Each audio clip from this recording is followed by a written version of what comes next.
હવે અમારા નાથ સંપ્રદાયના વિદ્વાન સાધુ એમના મુખેથી તમે થોડા આશીર્વચન સાંભળો. યોગી શ્રી વશિષ્ઠનાથ. બોલો રામચંદ્ર ભગવાન કી, બાલકૃષ્ણ લાલ કી, સદગુરુ દેવ કી. ઓમ નમઃ પાર્વતી પતિ હર હર મહાદેવ. અત્યારે કિશોરનાથ બાપુએ જે રામકથાનું આયોજન ભગીરથ કાર્ય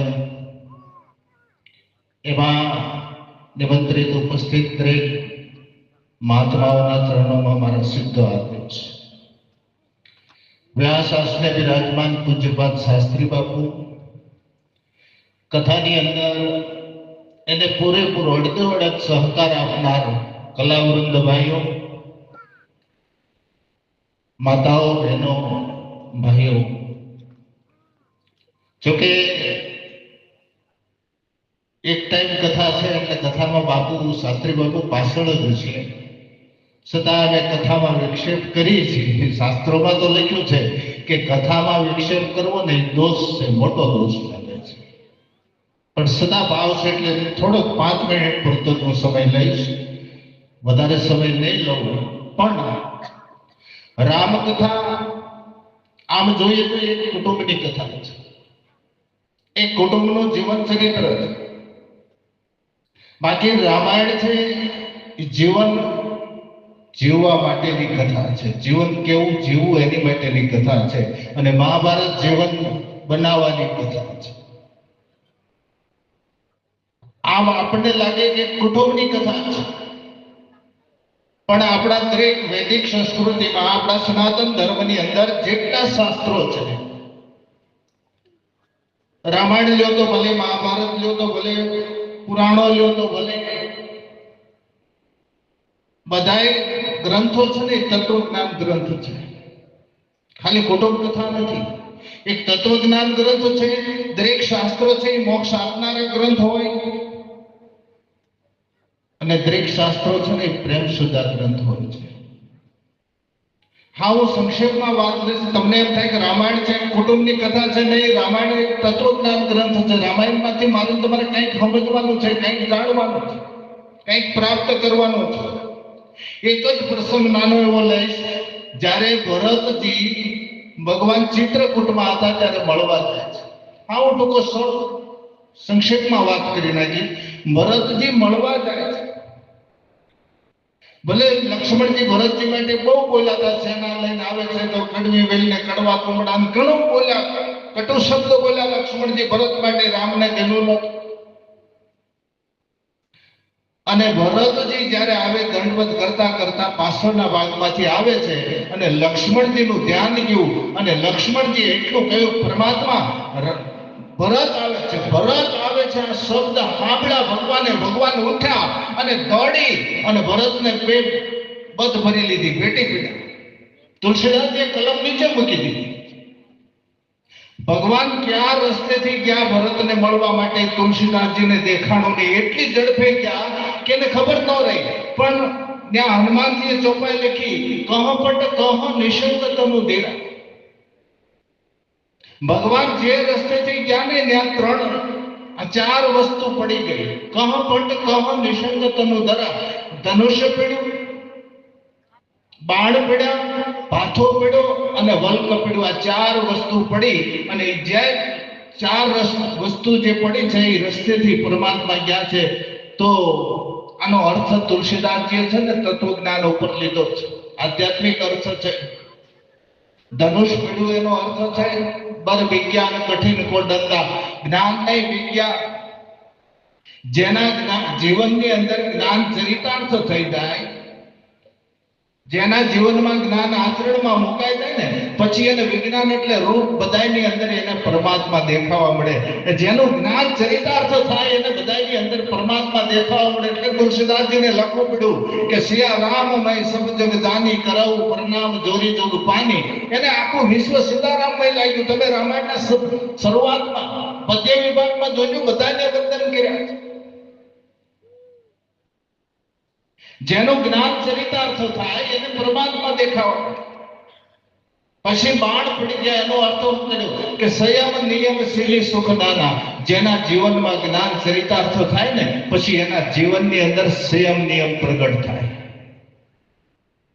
આ તમે એમ કહો સંયમ નિયમ એટલે હું હાવ ટૂંકી વાત કરું, હાવ સંક્ષેપમાં હું વાત કરી દઈ. લીરલની 18 વર્ષની ઉંમર હતી અને કુમારનાએ લીરલને પૂનમના અંગવાળે જોયું, રૂપ જોયું, મોહિત થયો અને એના બાપ પાસે માગું નાખ્યું. અને લીરલ બહારથી આવી એના બાપુને પગે લાગીને સામે ઊભી રહી. એના બાપના મોઢા ઉપર દુઃખની રેખા જોઈ.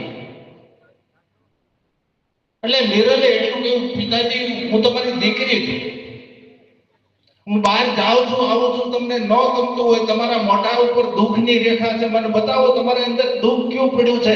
કે બેટા મને લેશ માત્ર દુઃખ નથી, નહીં તમારું મોઢું કે છે, મને બતાવો. અને તેથી એના બાપે એટલું કહ્યું, બેટા બીજું કોઈ દુઃખ નથી, તારું માગું કુંભારાણાએ નાખ્યું છે.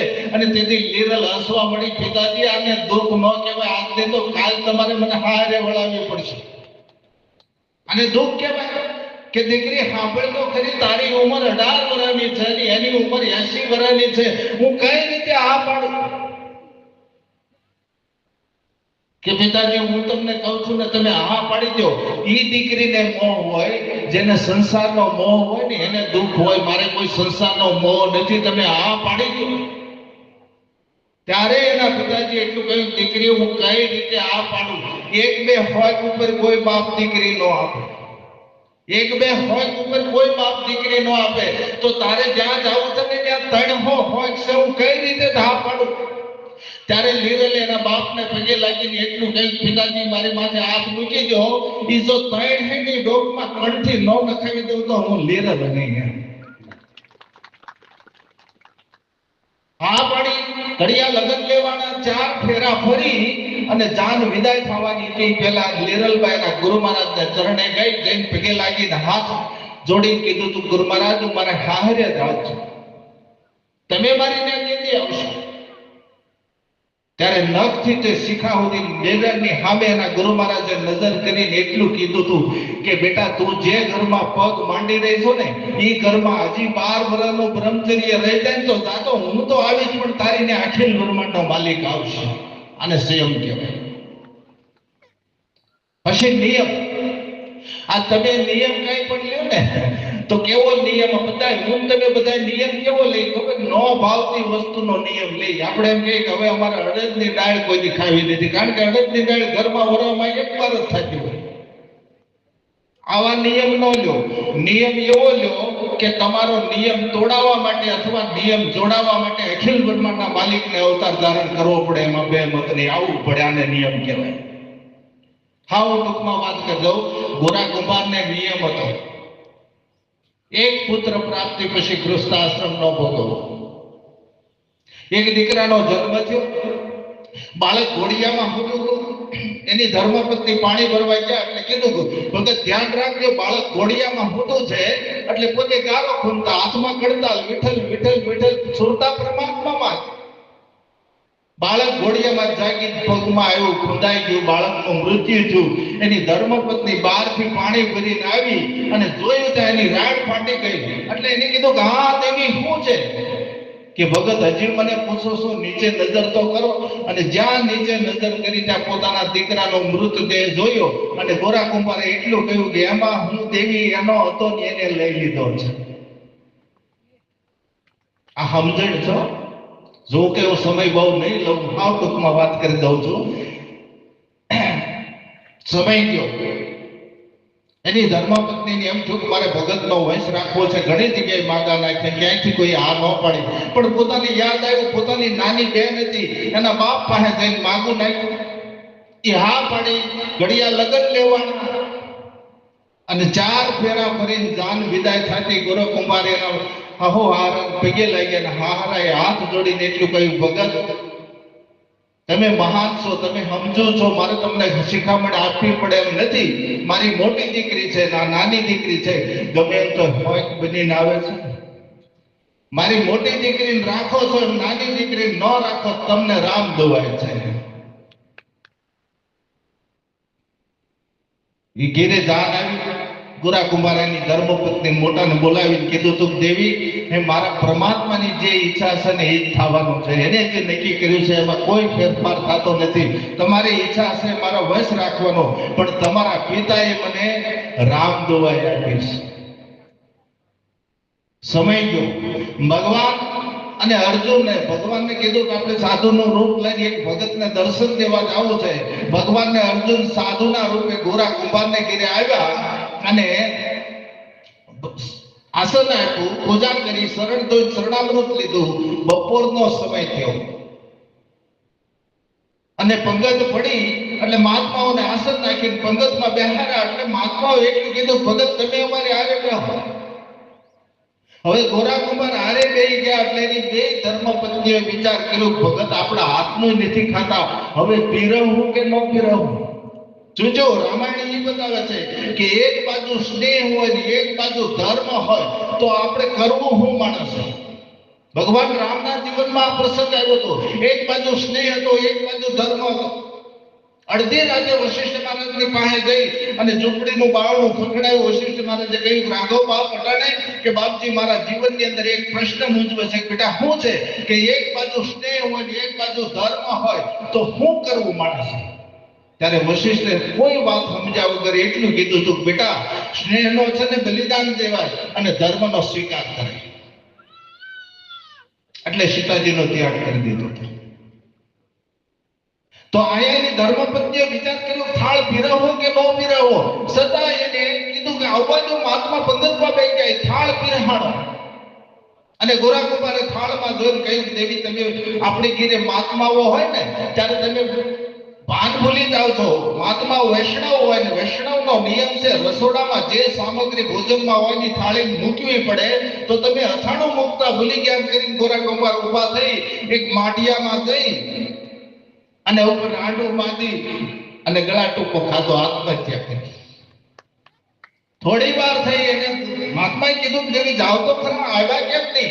એને ધર્મપત્ની ગયા, ઉપર ગયા જઈ, એને એમ થયું મારો પતિ આ પગલું કોઈ ન કરે, આમાં ગમે એ કારણ છે એટલે એને પડખે રાંડું બાંધ્યું. એને આત્મહત્યા કરી. થોડી વાર થઈ એટલે ભગવાને નાની પત્નીને કહ્યું, તમે જાઓ, આ બે ગયા છે જે અથાણું લઈને ન આવ્યા. નાની પત્ની ગયા, એને જોઈ અને એમ થઈ ગયું કે આ કોઈ દી આ પગલું ભરે નહીં, આમાં ગમે એ કારણ છે. પોતે પણ આત્મહત્યા કરી. અને છેલ્લે ભગવાને અર્જુનને કહ્યું, જાતો ખરો, આ ત્રણ ગયા હજી કેમ ન આવ્યા? અને ભગવાન ઉપર ગયા, એટલે અર્જુન ઉપર ગયો, જઈને પાછો આવ્યો. ભગવાન ગજબ થઈ ગયો, કેમ કે ત્રણેય આત્મહત્યા કરી છે. ભગવાન અર્જુન આરે જઈને ત્રણેયને નીચે ઉતારી અને ત્રણેયને જીવનદાન આપીને ભગવાને કીધું, તું ગોરા આજથી તારો નિયમ તૂટી ગયો, હવેથી તું ગૃહસ્થ આશ્રમ ભોગવજે, તારો પૂર્વજન્મ થયો છે, નવો જન્મ થઈ ગયો. આને નિયમ કહેવામાં આવે. કા નિયમ તોડાવવા માટે આવે અને કા જોડાવવા માટે આવે. અને ભાથો પીડ્યો એટલે અસલ અમલ મંત્રોડ સમાના. પછી જેના જીવનમાં સંયમ નિયમ પ્રગટે ને પછી એનું મન છે ને તરણા જેવું છે, બધાને ચરણમાં અળોટવા મળે. અને શાસ્ત્રોમાં લખ્યું છે, જ્યાં વલ્ક પીડ્યું, વલ્કનો અર્થ થાય ભગવાન જેટલું એના શરીર ઉપર ધારણ કરે છે ને આ માયા કહેવાય. ભગવાન એના શરીર ઉપર જેટલી વસ્તુને ધારણ કરે અને માયા કહેવાય. તો જેનું જ્ઞાન ચરિતાર્થ થઈ જાય, જેના જીવનમાં સંયમ નિયમ પ્રગટે અને પછી એનું મન છે ને ત્રણા સમાન થઈ જાય ને પછી માયા છે ને એની મેળે કરી જાય છે. તો રામાયણ છે ને એક આધ્યાત્મિક ગ્રંથ છે, પણ આમાંથી હું તો એમ કહું, કંઈક લેજો, કંઈક ન લો તો કંઈક. રામાયણમાંથી જીવન બનાવવાની કોશિશ કરજો. ભલે ભગવાન મળે કે ન મળે આની કોઈ જરૂર નથી, અને ભગવાન કોઈ ખોવાયેલું તત્વ નથી, હું તમે ગોતવા જાય મળી જાય. પણ આમાંથી જીવન બનાવજો. જીવન બનાવવું એટલે કોઈ દેવી દેવતાઓ કે મહાત્માઓ મારું તમારું જીવન નહીં બનાવી દે. જેની માટે ઉપનિષદ સૂત્ર બોલે કે દેવ પ્રધાન મિતિકા પુરુષા વદંતી. દેવ ઉપર કે ઈશ્વર ઉપર છોડનાર માણસ મૂર્ખ્યો છે. માણસ પોતાનું જીવન પોતાની હાથે જ તૈયાર કરતો હોય તો મારા બાપ જીવન એવું બનાવો કે તમારા જીવતર ઉપર કુદરત ખુશી થઈ જાવ જોઈએ. મેં જે બનાવીને મોકલ્યો છે એ બરોબર જીવી રહ્યો છે એટલું જીવન બનાવો. દીવો પેટાવો પતંગિયા એની મેળે આવશે. જીવન બનાવી લો, ઈશ્વર તમારું બહારનું ખકડાવશે. અને હું તો એમ કહું ભગવાન ખુશી થાય એટલું જીવન ન બને તો અટાણે વર્તમાન સમયે છે ને ભગવાન છે ને એ આપણા મા બાપ છે. ભગવાન છે એ આપણા મા બાપ છે. તો એટલું જીવન અવશ્ય બનાવજો કે તમારા મા બાપ ખુશી થઈ જવા જોઈએ. મારા સંતાનો જીવે છે બરોબર જીવી રહ્યા છે એટલું જીવન બનાવો. અને તમારી પાસે સમય ન હોય, વિકાસમાં તો યુગ છે, મા બાપ ખુશી થાય એટલું જીવન ન બને તો એટલું જીવન અવશ્ય બનાવજો કે તમારા જીવતર ઉપર પાડોશી ખુશી થઈ જાવ જોઈએ. પડખે રહેવા વાળો રાજી થવો જોઈએ. આ જીવે છે બરોબર જીવી રહ્યો છે આટલું જીવન બનાવો. અને પાડોશી ખુશી થાય એટલું જીવન ન બને તો નથી લાગતો આપણે ધક્કો જ થયો છે, ખોટી ગળદી કરવા ભેળા થઈ ગયા છે. આવો અવસર મળ્યો તો આ ન બને તો આ કથા સાંભળ્યા પછી કંઈક પ્રાપ્ત કરજો. મેં થોડુંક વધારે પણ લઈ લીધું છે. બોલો સદગુરુ મહારાજ કી